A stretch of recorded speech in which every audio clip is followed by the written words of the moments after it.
Assalamualaikum warahmatullahi wabarakatuh.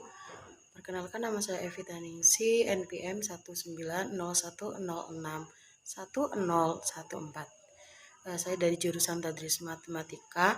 Di sini saya akan menjelaskan tentang transformasi geometri untuk memenuhi tugas saya dalam mata kuliah Geometri Transformasi yang diampu oleh dosen saya, Ibu Fertilia Ikasow. Yang pertama tentang pengertian transformasi geometri. Transformasi itu berarti perubahan sebuah struktur menjadi bertambah, berkurang, atau tertata kembali unsurnya. Sedangkan geometri berarti cabang matematika yang menjelaskan soal sifat garis, sudut, bidang, dan ruang. Nah, berdasarkan dua definisi tersebut, transformasi geometri dapat disimpulkan sebagai perubahan bentuk dari sebuah garis, sudut, ruang, dan bidang. Yang pertama yaitu tentang translasi atau pergeseran. Translasi atau pergeseran merupakan jenis dari transformasi geometri di mana terjadi perpindahan atau pergeseran dari suatu titik ke arah tertentu di dalam sebuah garis lurus bidang datar. Nah, akibat dari translasi ini, setiap bidang yang ada di garis lurus tersebut juga akan digeser dengan arah dan jarak tertentu. Nah, untuk contoh dari translasi yang pertama di ini adalah orang yang dia menaiki wahana permainan perosotan nih, di mana orang yang naik perosotan ini orang yang sama dengan sebuah bidang berpindah posisi, hanya pindah posisi dari titik awal perosotan sampai ke ujung perosotan. Jadi dia tidak mengalami perubahan bentuk, tapi hanya mengalami perpindahan posisi. Untuk contoh yang kedua, ya ini mobil atau kendaraan yang berjalan di jalan lurus. Dari kejadian ini, kita bisa lihat nih bahwa kendaraan yang berjalan tadi merupakan objek yang tidak mengalami perubahan ukuran, tetapi hanya berpindah tempat dari titik awal menuju akhir. Kemudian pembagian transformasi geometri yang kedua yaitu rotasi atau perputaran. Rotasi atau yang kita kenal juga dengan perputaran dalam transformasi geometri ini sesuai dengan namanya, berarti sebuah perputaran yang ditentukan oleh titik pusat rotasi, arah rotasi, dan juga besar dari sudut rotasi. Prinsipnya adalah memutar terhadap sudut dan titik pusat yang memiliki jarak yang sama dengan titik yang diputar. Nah, karena dia hanya berputar, jadi rotasi ini tidak mengubah bentuk dan ukuran dari suatu objek. Contoh dari rotasi yang pertama yaitu biang lala. Kita semua pasti pernah lihat biang lala ya di pasar-pasar malam itu. Jadi cara kerjanya dari biang lala itu di mana lingkaran memutari titik tengah. Jadi hanya keranjangnya saja yang berputar mengikuti lingkaran memutari titik tengah. Atau ada pula contohnya yang paling sering kita ketemui di kehidupan sehari-hari yaitu jam dinding. Yang mana jarum jam ini dia berputar melingkari titik tengahnya itu mengitari setiap angka di jam. Yang ketiga yaitu refleksi atau pencerminan. Refleksi atau pencerminan dalam transformasi geometri berarti perubahan dengan memindahkan titik dengan sifat dari suatu cermin datar. Ada dua sifat yang dia ini dimiliki dalam transformasi refleksi. Sifat yang pertama yaitu jarak titik ke cermin sama dengan jarak bayangan titik ke cermin.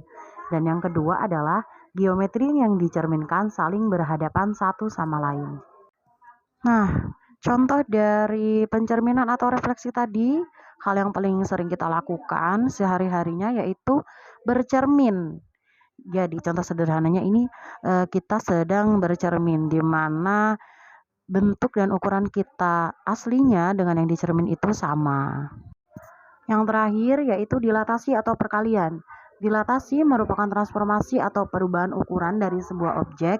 Dalam dilatasi ini terdapat dua konsep. Yang pertama yaitu titik dan faktor dari dilatasi. Titik dari dilatasi menentukan posisi dari dilatasi.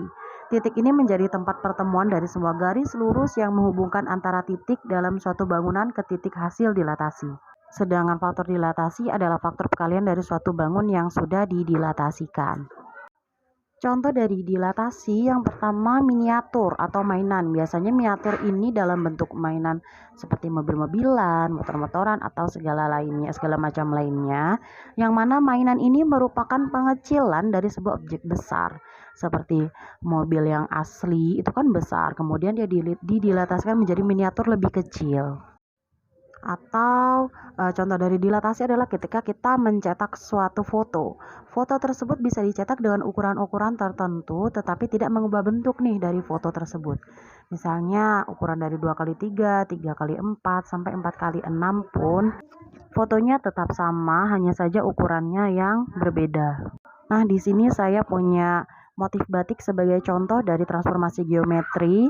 Ini adalah contoh dari rotasi. Jadi, ketika kita lihat itu ada motif dari kelopak bunga. Ketika kita putar atau kita rotasikan, maka dia bentuk dan ukurannya tetap sama. Kemudian ini adalah contoh batik, motif batik dia eh, yang refleksi atau pencerminan.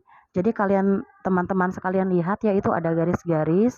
Nah, garis ini, garis inilah yang dia itu bisa merefleksikan gambar yang di atas itu, kemudian diberi garis. Nah, dia merefleksikan diri, jadinya gambar yang di bawah itu sama persis dengan gambar yang di atas, tidak mengalami perubahan bentuk dan juga ukuran.